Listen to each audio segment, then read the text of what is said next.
하나님, 오늘도 주의 말씀을 주시니 감사합니다. 말씀을 통하여서 하나님께서 주시는 메시지 마음속에 새기며 그 말씀대로 살아갈 수 있도록 인도하여 주옵소서. 예수 그리스도의 이름으로 기도합니다. 아멘. 오늘은 흘려 보내는 교회라는 제목으로 말씀을 전하려고 합니다. 주님이 원하는 교회는 교회가 예수 그리스도의 빛을 발산하는 교회를 원하고 있습니다. 많은 사람들, 예수 믿는 사람들이 있는데 이 예수 믿는 사람들은 세상을 향해 보냄받은 사람들인 것입니다. 그런데 세상을 향해 보냄받았다는 것을 망각하는데 많은 문제가 있다 하겠습니다. 내가 하나님의 뜻을 받아서 세상을 향해 보냄을 받았다라는 확고한 사명의식이 있어야 되는데 많은 사람들은 내가 사명을 받았는지 안 받았는지 부름을 받았는지 안 받았는지 모르는 경우도 있다는 것입니다. 20장은 예수님께서 장사한 지 사흘 만에 부활하신 내용입니다. 그런데 지금 이 20장을 통하여서 지난번에 우리가 공부한 지난 시간에 공부했던 내용들을 다시 한번 쭉 우리가 훑어보고 나서 오늘 흘려보내는 교회라는 제목으로 다시 이 뒷부분에 대해서 말씀을 증거하려고 합니다. 다시 한번 쭉 풀자면은 우리가 잘 까먹는 은사가 있잖아요. 그래서 기억하도록 간단하게 한번 훑고 지나가도록 하겠습니다. 주님께서 부활하신 사건은 이제까지 행하신 모든 표적을 뛰어넘는 표적 중에 표적이었습니다. 주님께서 말씀하신 내용들이 마태복음 12장에 나와 있는데 이 앞에 적어놨으니까 한번 읽어보도록 하겠습니다. 그때에 서기관과 바리새인 중 몇 사람이 말하되 선생님이여 우리에게 표적 보여주시기를 원하나이다. 이 말씀 생각나시죠? 자, 우리 39절 말씀 읽어보도록 하겠습니다. 예수께서 대답하여 이르시되 악하고 음란한 세대가 표적을 구하나 선지자 요나의 표적밖에는 우리 표적이 없느니라. 그때 예수님께서 40절에서 말씀하십니다. 요나가 같이 공독합니다. 요나가 밤낮 사흘 동안 그 물고기 뱃속에 있었던 것 같이 인자도 밤낮 사흘 동안 땅속에 있으리라. 그렇습니다. 예수님의 부활은 그가 그리스도시요 하나님의 아들 되심에 대한 최종적인 표적이었습니다. 본문에는 부활 후에 예수님께서 하신 말씀, 그 말씀들을 찾아보면서 예수님께서 나에게 원하는 것이 무엇인지 살펴보려고 합니다. 이 20장은 네 부분으로 나눠준다고 했습니다. 1절에서 10절까지, 그리고 11절부터 18절까지, 19절부터 23절까지, 그리고 맨 뒤에 이렇게 해서 네 부분으로 나눠지게 되는데요. 먼저 지난 시간에 우리가 10절까지 보면서 부활에 대한 말씀을 나누었습니다. 무덤은 텅 비어 있고 거기에 두었던 예수님도 사라졌습니다. 근데 이것은 한번 따라 하시길 바랍니다. 성경대로 되어진 것이다. 성경대로 되어진 것이다. 내 마음대로 되어진 것이다. 네, 성경대로 되어진 것이다. 그래서 구약의 성격이라고 제가 말씀드리면서 함께 말씀을 읽었는데 먼저 시편 16편 10절 말씀을 같이 공독하도록 하겠습니다. 이는 주께서 내 영혼을 수월에 버리지 아니하시며 주의 거룩한 자를 멸망시키지 않으실 것임이니이다. 그리고 사도행전에 베드로가 설교하는 내용인데 그 시편을 그대로 따라서 얘기합니다. 같이 공독합니다. 미리 본고로 그리스도의 부활을 말하되 그가 음부에 버림이 되지 않고 그의 육신이 썩음을 당하지 아니하시리라 하더니 구약에 예언된 말씀을 베드로가 들어서 설명을 하는 것입니다. 그리고 또 주님께서 말씀하십니다. 마태복음 12장 40절에 같이 공독합니다. 요나가 밤낮 사흘 동안 큰 물고기 뱃속에 있었던 것 같이 인자도 밤낮 사흘 동안 땅속에 있으리라. 여러분들은 이것이 무슨 얘기인지 알고 계시죠? 예수님께서 죽으신 다음에 그런데 땅속에 있었지만 다시 부활하신다. 이런 메시지들 이미 예언대로 그 모든 것들을 이루셨다는 것입니다. 성경대로 모든 것이 되어지게 되었습니다. 이것이 표적 중에 표적이다라고 지난 시간에 우리가 공부했습니다. 예언대로 사망을 깨뜨리고 예수님께서는 부활하셨다는 것입니다. 두 번째는 누구를 찾느냐라는 그 부분에 대해서 함께 말씀을 나누었습니다. 11절부터 18절까지 누구를 찾느냐라는 그러한 주제가 있었습니다. 그래서 여인이 와서 예수님을 찾는데 예수님이 안 계신 거예요. 그래서 누구를 찾느냐라고 물으시는 주님의 말씀이 있는데, 오늘 본문 말씀은 요한복음 20장 15절 말씀입니다. 우리 15절 같이 읽어보도록 하겠습니다. 예수께서 이르시되 여자여 어찌하여 울며 누구를 찾느냐 하시니 마리아는 그가 동산직인 줄 알고 이르되 주여 당신이 옮겼거든 어디 두었는지 내게 이르소서 그리하면 내가 가져가리이다. 아멘.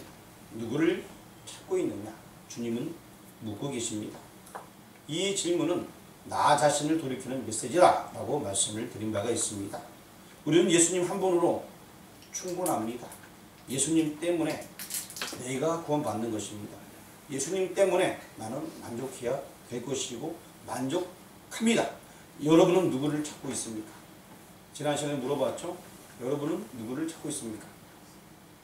예, 그렇습니다. 예수님을 찾아야 돼요. 근데 예수님 눈에 보여요? 안 보여요? 안 보여요. 뭐 어떻게 돼요? 네? 찾아야 돼요. 완벽한 계신 성경 말씀이 있습니다. 말씀을 읽고 공부해야 됩니다. 성경을 공부하는 것이 예수님을 가장 잘 아는 것입니다. 성경을 공부하는 것이 하나님의 음성을 가장 잘 듣는 것입니다. 내가 산에서 기도하다가 하나님의 음성이 들리는데 뭐 들릴 수도 있어요. 여러 번 들릴 수도 있어요. 성경의 말씀이 들리는 것이 있는 것입니다. 내가 기도하다 보니까 그날 잤는데 꿈속에서 하나님께서, 여러분 성경 말씀이 우리에게 임하는 것이 가장 큰 은혜인 것입니다. 말씀을 공부하는 것이 하나님의 말씀을 아는 거예요. 완벽한 계시가 뭐라고요?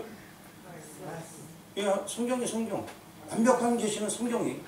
이거는 뭐 성경 갖고 내밀으면요 누가 뭐라 하면 아무도 없어요. 저기 나무 뿌리 잡고 기도하다가 음성을 들었는데 그 음성이 하나님의 음성인지 귀신의 음성인지 어떻게 알겠어요? 물론 하나님의 음성 듣는 사람도 있습니다. 그렇지만 여러분 명확한 그 음성도 성경에 의해서 들려지는 음성이지, 성경을 많이 공부하는 사람들이 성경 말씀을 통해서 깨우쳐지는 것이 이상한 말 듣는 거 아니에요. 성경을 많이 공부하는 사람들이 기도할 때 그 말씀이 내 귀에 들려지는 거예요. 핵심이 바로 이 성경이에요. 성경. 다른 이상한 이야기가 들려지는 게 아니에요. 말씀을 연구하는 것이 신앙생활을 잘하는 비결인 것입니다. 말씀을 붙드는 것이 이 땅에서 가장 잘 사는 방법입니다. 말씀을 붙드는 것이 이 땅에서 가장 행복합니다. 나는 행복해요. 제사함 받았으니. 그 말씀에 그대로 이해하고 제사함 받은 것을 확인하게 되면 행복할 수밖에 없습니다. 부활하신 예수님의 말씀을 붙드는 것이 이 땅에서뿐만 아니라 영원한 복락을 누리게 되는 것입니다. 표적 중에 표적은 예수님의 부활하심입니다. 근데 이것을 우리가 말씀을 통해서 배우게 되었고 말씀을 통해서 알게 되었습니다. 다시 말씀드린다면 이 성경은 말씀을 깨우치고 아는 것이 기적 중에 기적인 것입니다.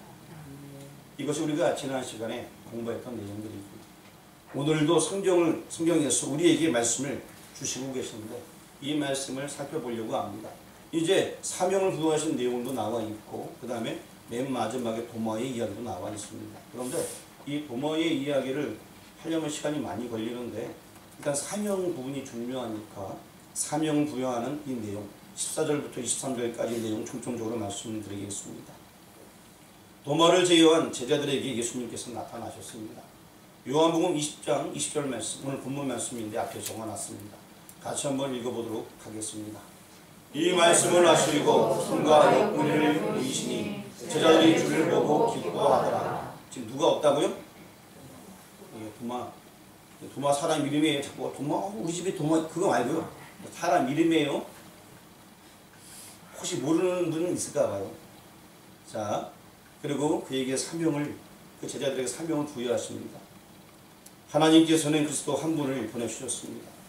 여러분도 아시는 대로 하늘의 밀이 땅에 떨어짐으로 많은 열매를 맺는다라는 그 메시지를 여러분 다 알고 있습니다.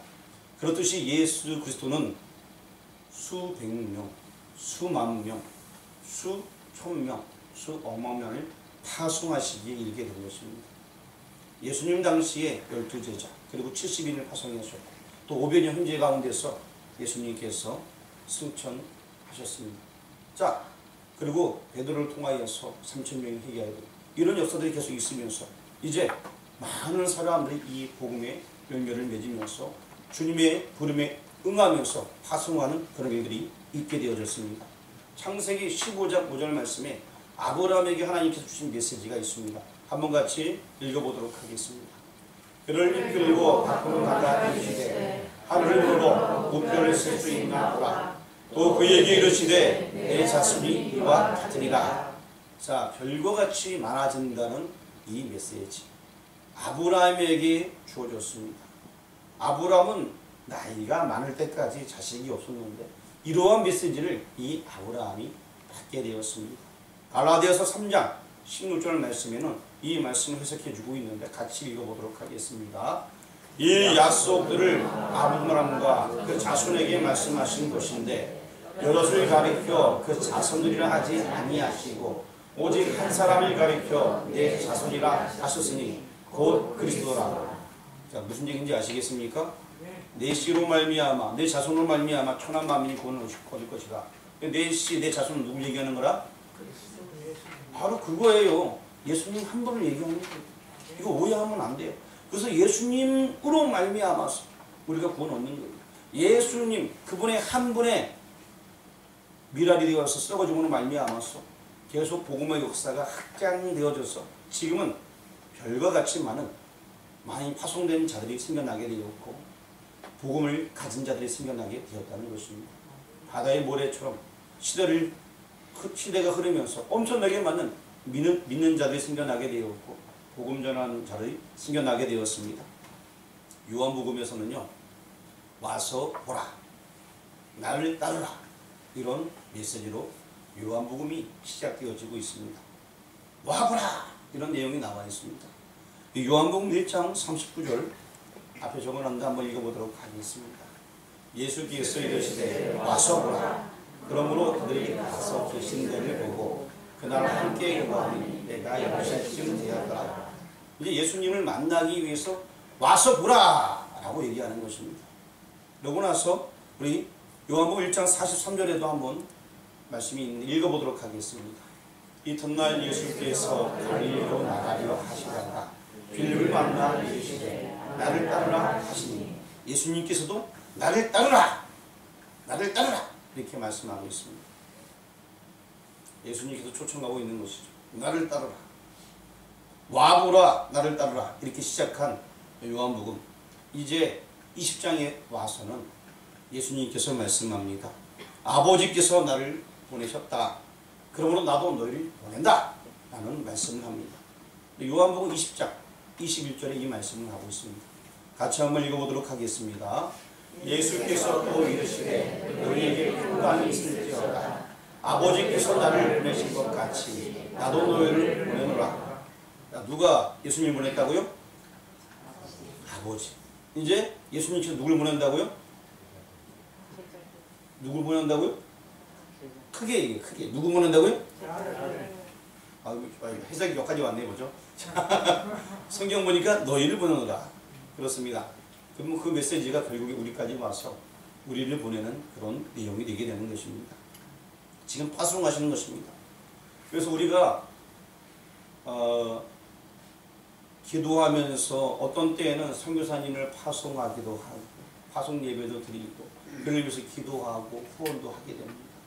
뿐만 아니라 또 이 교회에서는 지역 사회를 위하여서 부름받은 자로서 주변에 어려운 사람들을 돌아보고 힘든 자를 위로해주고 또 저기 그 산골에 117이 무슨 교회는 성탄절 때 사랑을 나누어주고 집집마다 방문해서 찬양도 부르고 기도도 해주고 선물도 나눠주고 뭐 하는 거예요? 파송받은 자로서 부름받은 자로서 우리에게 주어진 사명을 감당하는 거예요. 원래부터 해야 되는 건데 특별히 나를 정해서 한꺼번에 더 열심으로 하게 되는 것입니다. 그래서 돌아다니면서 못 만났던 분도 만나게 되고 그리고 또 마을 전체에 좋은 이미지를 주기도 하고 그리고 그로 인하여서 예수의 향내가 드러날 수 있도록 하는 것이 겸손히 주 이름을 드러내는 것들입니다. 초등학교에, 중학교에, 어린이집에, 강공소에 또 가게들마다 들리면서 주의 사랑을 전하는 것, 예수 나심을 전하는 것, 예수 복음을 전하는 것. 사람들은 이런 것을 가지고서 지금의 많은 사람들이 뭐 예수께로 금방 돌아온다 이런 개념보다 이미지적으로 좋은 이미지를 갖게 되고 나중에 하나님의 뜻이 있으면 그런 이미지에 이끌려서 아, 교회는 좋구나, 교회는 정말 괜찮구나 라는 생각을 갖게 되고 어느 순간 가까운 교회에 등록할 수 있는 겁니다. 그래서 계속해서 우리가 예수 사랑을 실천하면서 복음의 메시지를 계속 전달하는 거예요. 그래서 때로는 건빵에다가 탁 글씨를 써갖고 붙여갖고 탁 라벨 3만 개가 있어요. 붙이면 됩니다. 주문해서 왔어요. 붙여놓고 나눠주면 됩니다. 건빵 뒤에 막 있습니다. 이 안에 막 있으니까 마음껏 갖다 쓰세요. 그냥. 늘 얘기하지 않습니까? 반은 먹어도 된다. 반은 전달해라. 내가 밥 먹고 반만 전달해도 성공하는 거예요. 한 버섯 그 버섯 50개 드시고 50개 나눠주면 되는 거예요. 시큰 드시고 시큰 나눠주세요. 꺼리낌없이 드시고 꺼리낌없이 나눠주시길 바랍니다. 아, 전도용인데요, 목사님. 걱정하지 마세요. 나도 보고지 전도할 거 아니에요. 많이 드시고 많이 나눠주세요. 많이 있으니까. 심지어 그 복음의 메시지가 들고 돌아서 제 아내한테 이거 건빵 받았는데 되게 맛있다 이러는 사람이 있었다 합니다. 제 아내가 이거 우리 교회 건데니까 몰라, 라면도 없어, 아무것도 없어 막 이러면서. 근데 거기 안에 복음의 메시지가 있습니다. 우리 교회 라면 안 줘도 거기 복음의 메시지가 숨겨져 있거든요. 우리가 선교지 입학하지 못해도 우리는 작은 선교사로서 선교사님 위해서 기도할 수 있습니다. 매일 기도할 수 있고 또 작게나마 선교 헌금할 수 있습니다. 또 때가 되면 하나님께서 우리를 부르시면 또 나가서 선교하면 돼요. 오늘 기회가 또 있을 거예요. 나가서 하면 되는 거예요. 또 나가기 힘들면 우리 주변에서 그 사랑을 실천하면 되는 거예요. 모이는 교회만 알고 세상을 향해 보내심을 알지 못한다면 자기 중심적이고 이기적인 집단이 되고 마는 것입니다. 맛을 잃은 소금처럼 무기력한 집단이 되어서 사람들에게 밟히게 될 뿐인 것입니다. 물론 모이는 교회가 되어야 되겠지만 자기 중심적인 교회가 되면 안 될 것입니다. 여러분의 마음이 하나 되고 힘이 되어서 많지는 않지만 최선을 다하여서 주님께서 우리에게 베풀으신 여러 가지 물질들을 어려운 곳에 힘들어하는 이들에게 흘려보낼 수 있어야 되는 것입니다. 흘려보낸다. 어떤 분들은 생각합니다. 그렇게 흘려보내면 너희는 뭐 먹고 사냐? 이거는 인간적인 생각이에요. 계산적인 거예요. 그러면 아무것도 할 수 없어요. 요한복음 20장 21절 말씀 앞에 적어놨는데 한번 같이 봉독하도록 하겠습니다. 이 말씀을 하시고 그를 인하여 숨을 내쉬며 들으시되 성령을 받으라. 뭘 받으라고요? 성령을 받으라. 아담에게 숨을 불어넣으신 하나님, 그래서 첫 창조를 하신 주께서는 성령으로 거듭나게 하는 재창조의 역사를 이루신 것입니다. 성령을 받으라. 예수님이 내 안에 있어야지만 이제 성령 충만한 사람이 될 수 있는데요. 요한복음 20장 23절 말씀 한번 읽어보도록 하겠습니다. 너희가 누구에게든지 사하면 사하여질 것이요 누구에게든지 그대도 두면 그대도 있으리라 하십니다. 요거에 대해서 잘못 오해하셔서 우리가 죄를 사할 수 있는 권세가 있다라고 착각하는 분들이 있지만 제사하는 권세는 하나님밖에는 없습니다. 다시 말씀드리면 이것은 보냄을 받은 제자를 통하여서 이 복음을 받아들이고 또 그것을 받아들인 자와 그리고 그것을 믿는 자들, 때로는 또 거부하는 자들이 있습니다. 이 복음을 받아들이는 자들은 사제의 역사가 그들에게 나타난다는 것입니다. 하지만 복음을 거부하는 자들에게는 정죄의 역사가 나타나게 된다는 것입니다. 그런 메시지로 받아들여야지 우리가 남의 죄를 사한다 이렇게 생각하면 이건 오산인 것입니다. 우리가 복음 전함으로 말미암아서 복음 전할 때 그 복음을 받아들이는 자 중에서는 분명히 사제의 역사가 있습니다. 그렇지 않은 데는 어쩔 수 없습니다. 정죄의 역사밖에 없습니다. 이것은 제자들에게 엄청난 책임이 있음을 또 말씀하는 내용인 것입니다. 굉장한 책임이 있다는 것입니다. 고린도전서 9장 16절 같이 읽어보겠습니다. 내가 복음을 전할지라도 자랑할 것이 없으면 내가 도둑불을 할 일임이라. 만일 복음을 전하지 아니하면 내가 화가 있을 것이로다. 자, 복음을 전하면 뭐가 있다고요? 잘 얘기는 안 해요. 복음을 전하지 않으면 뭐가 있다고요? 예, 얘기하기 곤란하신가 봐요. 알면서. 자, 복음을 전하지 않으면 화가 있다라고 말씀하고 있습니다. 자, 뭐니 해도 복음이 핵심입니다. 핵심. 뭐니 해도 뭐니가 지가 아니라 뭐니 해도 복음이 핵심인 것입니다.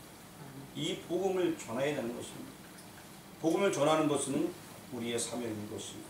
그들이 이제 이 복음을 통하여서 마음속에 받아들이고 그리고 정말 그 심령이 변화가 새로워진다면 그것은 정말 큰 은혜인 것입니다. 근데 뭐 그 역사는 하나님께서 하시는, 우리는 그냥 듣든지 아니 듣든지 전하는 것이 우리의 사명인 것입니다. 이 복음이 전해지기 위해서는 우리가 어찌해야 됩니까? 복음을 전해야 되는 것입니다. 아까도 얘기했듯이 그 일 안으로 우리가 때로는 새벽부터 저녁까지 주의 사랑을 전하면서 예수 믿으세요. 혹은 또 예수님 부활하셨습니다. 예수님 탄생하셨습니다. 이런 소식을 전하면서 우리가 우리의 사명을 감당하는 것입니다. 여러분에게 핵심적인 질문을 한번 물어보려고 합니다. 우리가 가진 건 누구의 것입니까? 누구요? 전부 하나님이 주신 것입니다. 그래서 하나님의 사업에 사용하는 것입니다. 하나님의 일에 사용하는 것입니다. 당장 내가 먹고 살기에 바쁜 것이 아닌 것입니다. 자, 제가 2004년도에 비상교회에 부임하게 되었습니다. 2004년도 우리 교회에 와서 여러 가지 일들이 많이 있었어요. 사람들은 마을 사람들조차도 왜 이렇게 어려운 교회에 왔냐라고 묻는 사람들이 있었고, 저는 뜨거운 사명을 갖고 왔는데 환경들은 많이 힘들었습니다. 그리고 또 겨울에는 이런 표현을 맞는지 모르겠지만 반드시 적자였습니다. 굉장히 힘든 것이 우리 교회의 모습이었어요. 그것이 정말 우리 교회의 현실이었어요. 그런데 제가 2005년도에 선포했습니다. 마을잔치 하자고. 그때부터 마을잔치가 시작되었어요. 김현정 권사님 아시죠? 마을잔치 했죠. 당시 마을잔치가 시작이 되었습니다. 없어도 베풀자고 무조건 하자고. 우리가 없으면 그냥 계속 없는 자다. 베풀자. 그러면서 2005년도에 시작한 게 뭐냐면 선교하자. 선교사님들 한 분이라도 후원하자. 일단 없으니까 해야 된다. 있을 때 우리 못한다. 지금 못하면 못한다. 그때 시작한 게 마을잔치와 선교사님 후원이었습니다. 물론 많은 금액은 아니었어요. 자그마하게 시작을 했습니다. 그것이 지금까지 오게 되었어요. 그리고 선교사님 우리 교회 오잖아요. 있는 것 없는 것 다 그냥 끓여다가 다 대접했어요. 2박 3일 동안 오시면 잠자리 다 제공해주고 먹을 것 다 챙겨주고 나가서 또 여러 가지 관광도 시켜드리고. 왜냐하면 정말 힘들고 지쳤기 때문에 쉬러 왔기 때문에 문은 쉬고 또 관광도 시키면서 이왕 올 거면 가족끼리 다 들어가서 정말 쉬고 가라. 그러면서 그냥 했더니만 하나님께서 지금까지 인도하시는 거예요. 뭐 있어서 하는 게 아니라 그냥 하는 그냥. 왜? 솔직히 저희 뭐 선교사 나가라면 힘들어요. 그런데 오히려 그분들 잘 숨기면 그분들이 더 힘 얻어서 또 잘할 거 아닙니까? 이것도 바로 작은 선교사들이 할 수 있는 거예요. 계속 흘려보내는 거. 작지만 뭐 크게 할 수는 없었어요. 그리고 또 모셔다 가실 때 큰 거 없으니까 작게 봉투 넣어놓고 차비라도 하시라. 그게 우리의 작은 섬김의 시작이요. 흘려보내는 거.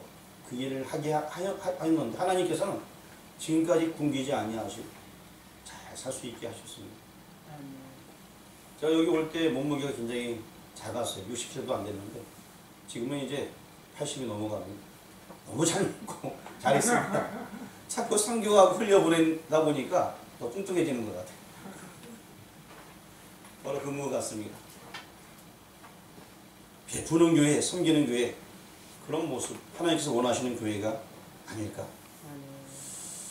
그리고 이왕이면은 할 수만 있으면 선교사님을 좀 더 늘려가면서 섬길 수 있으면 섬기자 라고 해서 뭐 많이는 못했지만 또 뭐 많이도 못 보내지만 지금은 이제 우리가 몇 교회 후원하는 교회들이 생겨 때로는 주보에 나와 있지 않지만 선교 사역이 선교 뭐 필요한 곳에 또 조금 모금해서 보내기도 하고 이런 식으로 해서 지금까지 그 사역들을 하고 있습니다. 풍성하게 할 수도 없고 잘할 수도 없지만 우리가 가진 것 중에 최고로 잘하려고 어차피 하나님의 것이니까 있을 때 그냥 보내자 이렇게 하면서 오게 되었습니다. 앞으로도 계속 쉼없이 흘려보내는 교회가 되길 주의 이름으로 축원합니다. 그런 교회가 돼야 돼요. 계속 흘려보내야 됩니다. 요한복음 20장 21절 말씀 한번 읽어보도록 하겠습니다. 예수께서 또 이르시되 너희에게 평강이 있을지어다. 아버지께서 나를 보내신 것 같이 나도 너희를 보내노라. 자, 아버지께서 예수님을 보내셨습니다. 예수님께서는 이제 너희를 보낸다라고 말씀하고 있습니다. 이제 누가 보냄을 받을 때입니까? 이제 누가 보냄을 받아야 되죠? 옆집 아저씨가요? 이제 누가 보냄을 받아야 돼요? 옆에 권사님이요? 이제 누가 보냄을 받아야 됩니까? 여러분 한번 저를 따라하시길 바랍니다. 손을 뒤에다 대시길 바랍니다. 제가 이제 구호를 외치면 여러분들은 예수님께로 한번 하시길 바랍니다. 이 땅에 모든 사람을 예수님께로. 다시요. 이 땅에 모든 사람을 예수님께로. 이 땅에 모든 사람을 예수님께로. 누가? 내가. 누가? 내가. 언제? 지금은 지금 다시요. 다시 한번 갑니다. 이 땅에 모든 사람을 예수님께로. 이 땅에 모든 사람을 예수님께로. 누가? 내가. 누가? 내가. 언제? 지금. 기도하겠습니다. 사랑의 아버지 하나님 감사합니다. 오늘 말씀을 주시니 감사합니다. 이제 우리가 주의 사명 받아서 나아가서 하나님의 사랑을 실천하는 자들 되어지길 원합니다. 하나님이 주신 것 가지고 나아가서 하나님이 주신 것 가지고 증거하며 나누어주며 섬기며 주 예수 그리스도의 복음을 전할 수 있도록 인도하여 주옵소서. 우리를 구원하신 예수 그리스도의 이름으로 기도합니다.